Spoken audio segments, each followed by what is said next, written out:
Hey folks, Tiki here, welcome back to the channel. So, as you can see, I am on Amazon and I was just looking through, seeing what I can find, some nice peanut butter. Um, just looking through, and I happened to wander on over to this. This is the MSI Infinite X Plus 9SD-284AU Enthusiast Gaming Desktop Intel Core i7 blah blah blah blah blah. And I saw this price, get out of the way, saw this price for $3,500 Australian dollars. Now, when I saw that, I stared, shocked, and I was thinking, hopefully I can construct something just a little bit more affordable for less amount of money. Don't worry about this list to the side, this is for a different experiment. So there is another reseller selling it for just a little over $2,000, but this is straight from MSI, so it seems fair to judge the one that's being sold by MSI themselves. So as we can see, we've got a mid-tower M80X motherboard right there. Windows 10 Home. Great Intel Core i7-9700KF. That's a good processor. 8 cores, 8 threads, which it should mention, but it doesn't. 3.6 gigahertz base to 4.9 gigahertz boost, 12 mega cache. Lovely. Z390 motherboard. Well, that's only slightly helpful. Maybe a brand or a model might help, but if we look, we can see that it's a fairly basic board. There's no shroud covering any of the I/O. There's not much of a heatsink on the VRMs. In fact, there's only one heatsink on the top. So yeah, not much. So pretty basic board. An MSI RTX 2070 non-super, as you can see it right there. And the fact that it's non-super already makes me just look at this and go, no. Not because the RTX 2070 is a bad card. The 2070 is still a fantastic card.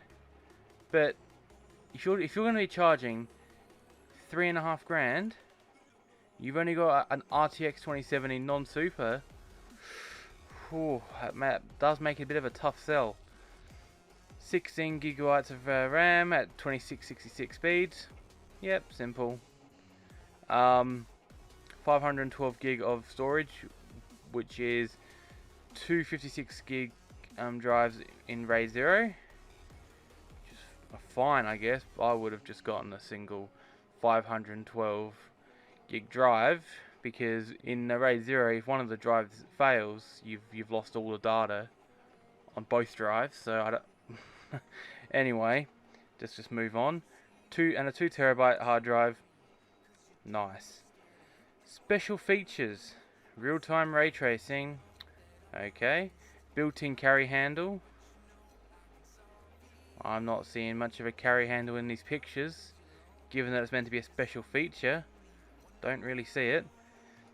RGB case lighting. Well, give me a decent case that doesn't these days. Dedicated cooling chambers for GPU, CPU, and PSU.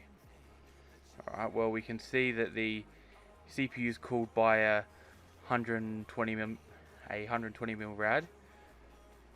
I wouldn't call this GPU chamber a dedicated cooling chamber, considering how in this design and how close it is to the tempered glass. That's going to be pretty restricted when it comes to airflow, but whatever. Overclocking CPU. I don't think you're going to be overclocking much on that board. And a 2-year limited warranty. Yeah, okay. Go down a bit further, it's just some marketing nonsense. Yeah. Okay, nothing really special there. Oh, apparently there's the carry handle. Don't see how that makes it much easier to carry, but like, alright, I'm gonna leave it there. Just the same specs in a bit of a different form. Oh, you do get a mouse and a keyboard, but I doubt they're gonna be any decent. They'll probably be pretty basic. So let's see now what I can build. Hopefully, a lot less money than this. And we'll see just how much anyone who bought this has been ripped off, because apparently at least one person has bought this. Alright, so now we're at PC Part Picker. Now I know this is not the most... well, I'm not going to say unreliable. So I know this isn't the most excellent way to compare prices, but they do show you the cheapest price. But given that you have to shop from all these different places, it does make it a little bit annoying. But either way, we are looking to build a PC with the same specs for under this price. So to me, this makes absolute sense. So here we go, 9700 KF, $554. Now this is all in Australian, as you can see up here. So if these prices look quite large to you and you're in the US, don't be frightened. The Australian dollar is pretty garbage. I'm not going to say at the moment because it just always is. Alright, so yeah, $550. Corsair H55. Went with this simply because it's a cheaper 120mm cooler from a reputable brand, and to be fair, this one looks really similar. I was thinking of choosing the H80, but that wouldn't be comparable given the different designs and the improved pump on the H80. Alright, so now this motherboard, the MSI MPG Z390M Gaming Edge AC Micro ATX motherboard. Not the best Z390 board out there, but guaranteed to be a lot better than whatever this bare bones motherboard that they've put in. At least this is actually going to look nice. There we go. So this actually looks quite nice, not to mention that it also has Wi-Fi, which there was, from what I can remember, there was not even mentioned anywhere here. Just having a quick look. I don't see any mention of integrated Wi-Fi or anything like that. Nope. So yep, and just a nice looking board overall, and that RGB lighting.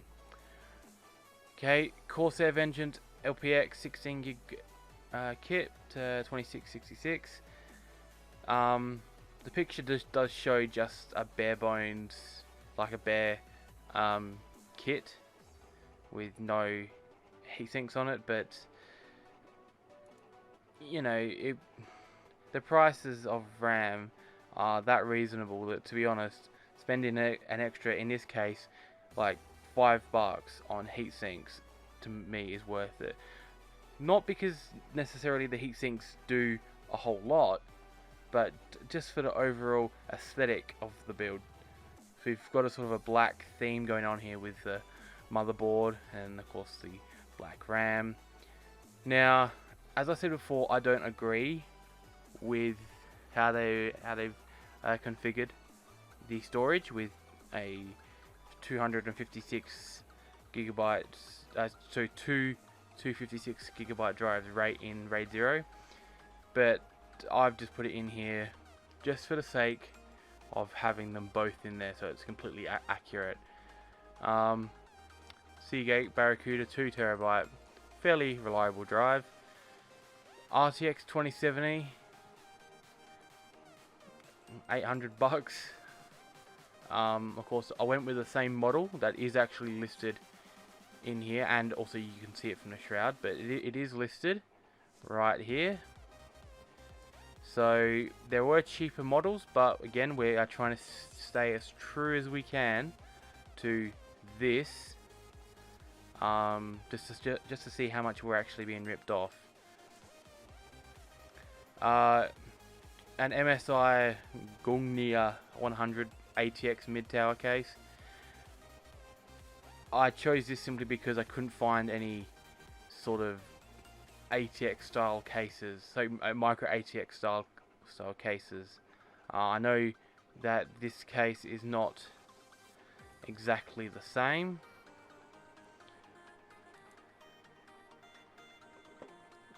but for the most part it is, and it's MSI branded, which I felt was slightly more important than that. Okay, Corsair CXM 550 watt 80 plus bronze. Not the power supply I would have particularly chosen with this build, given the components that we were putting in it. Not because this power supply is no good. It's a very decent power supply from a very good brand. It's just that, you know, pairing a 2070 and a i7 9700, I feel demands an 80 plus gold.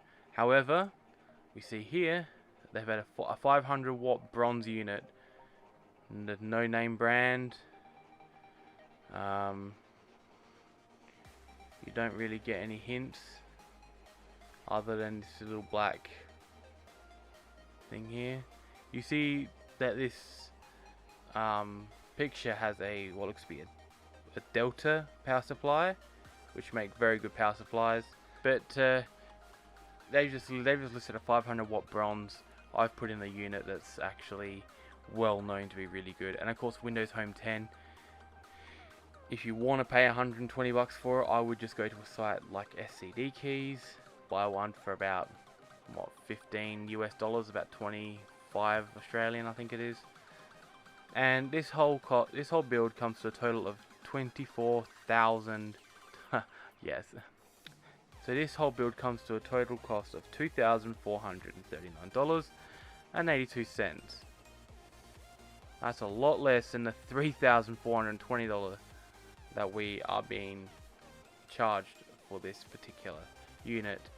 Now, yes, there is a 2-year warranty on the whole system, whereas for this it would be, you know, X amount for this, maybe, you know, 2 years for that, about a year for that. You know, a lot with sometimes for RAM lifetime drives about a year, maybe 2. Graphics cards about 2 to 3 years if you're lucky. You know, so you'd have to deal with the individual vendors, of course, not to mention the, you know, individual brands. Whereas this, you would just deal straight with MSI, which isn't necessarily a bad thing, but I don't feel that this demands an almost $1,000 extra for the privilege of this 2-year all system limited warranty. So while this build that I've put here may not be the best balanced build, may not be perfect, I certainly wouldn't put this in here. I certainly wouldn't put this in here either. But you know, either way, it's a decent rig, but I don't like the cost. This is where it comes down to the fact that just a company likes to up their prices because a bit of RGB lighting. Like, they have got one RGB case fan in there, it seems, or is it just a white clear fan being reflected off with some RGB from the side panel over here? I don't know, either way, it's not much. So apparently there is one customer review. Let's see it. Bought this PC so I could play PUBG, Witcher 3 and CSGO. PC performed amazingly right out of the box, available at max settings very comfortably. Above 144 FPS, making it ideal for my 140 Hz gaming monitor. Graphics card can get a bit noisy in the middle of a gaming session, but that's expected from a 2070. Well, that's expected from a 2070 if it's been restricted from air, sure. Very happy with the purchase, was pleased as far as it came with RGB keyboard and mouse. Wasn't expecting these extras, it wasn't clear. Also wasn't very clear about the case style, as they showed both the normal and glass panel. turns out they give you both in the box, so it's up to user preference what you rather. Okay, so the review sounds actually normal, not like a fake review. So that's that's good. The fact that they give you both is actually ridiculous. Like, why not just give you one or the other, or make a better case design? Either way, that's up to them. And I guess in the end, it does give, as the reviewer said, does give the user more options when it comes to what side panel they want. Alright, so thank you for watching this little video. This was a rather impromptu video. Like I said, I was just going through Amazon and I just saw this and I was like, you've got to be kidding me. You would notice I didn't include the gaming keyboard or mouse in here. That's simply because you can buy any old RGB keyboard and mouse from like MSI or PCK Skill or any other retailer for dirt cheap. And and to be honest, it didn't feel like it was worthy of putting in this list. So feel free to let me know what you thought about this video. If you want more videos like this, press the thumbs up button and subscribe to my channel, where I will be doing some, well, hopefully a lot more tech videos very soon. Alright, so thank you for watching, and I hope to see you all in the next one. Bye.